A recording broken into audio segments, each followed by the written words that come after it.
আওয়ামী লীগ হয়তো এমন ভাবে ফেরত আসবে আপনাদেরকে কিয়ামত পর্যন্ত নিষেধাজ্ঞা দিয়ে দিতে পারে।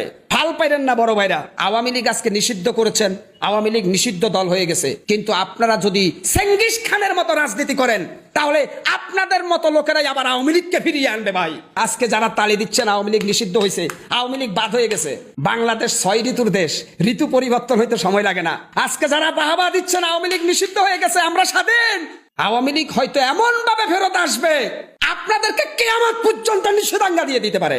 হাল পাইলেন না বড় ভাইরা, আমি কখনো আওয়ামী লীগের পক্ষে কথা বলি না, আমি সব সময় সত্য বলি। আওয়ামী লীগের যারা অন্যায় করেছে তাদের বিচার হোক, কিন্তু একটা দলকে নিষিদ্ধ করতে গেলে জনগণের মতামত লাগে। কত পার্সেন্ট জনগণ আওয়ামী লীগ নিষিদ্ধ চায় জরিপ করেন।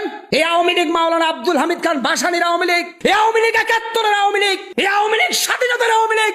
আপনি সে আওয়ামী লীগ রাতারাতি ঘটা করে নিষিদ্ধ করে দিবেন, আপনার পায়ের নিচের মাটি কতটুকু গভীর, আওয়ামী লীগের শিকড় কত গভীরে সেটা আপনি জানেন। আমি কিন্তু আওয়ামী লীগ এখনো করি না, কারণ শেখ হাসিনার উপর আমার রাগ, কিন্তু তারপরেও বলবো ভাই, আরে মানুষ তো শেখ হাসিনার জন্য আওয়ামী লীগ করে না, বিএনপির মির্জা ফখরুলের জন্য বিএনপি করে না, জিয়াউর রহমানের জন্য মানুষ বিএনপি করে, আর আওয়ামী লীগ করে শেখ মুজিবের জন্য। শেখ হাসিনা তার কন্যা, সে চলে গেছে, কিন্তু আপনি যদি শেখ মুজিবের দলকে নিষিদ্ধ করতে যান, আপনি যদি মাওলানা আব্দুল হামিদ খান ভাসানীর দলকে নিষিদ্ধ করতে চান, তাহলে আপনারা কি নতুন স্বৈরাচার হবেন কিনা, এটাও $1 বিলিয়ন প্রশ্ন জাতি।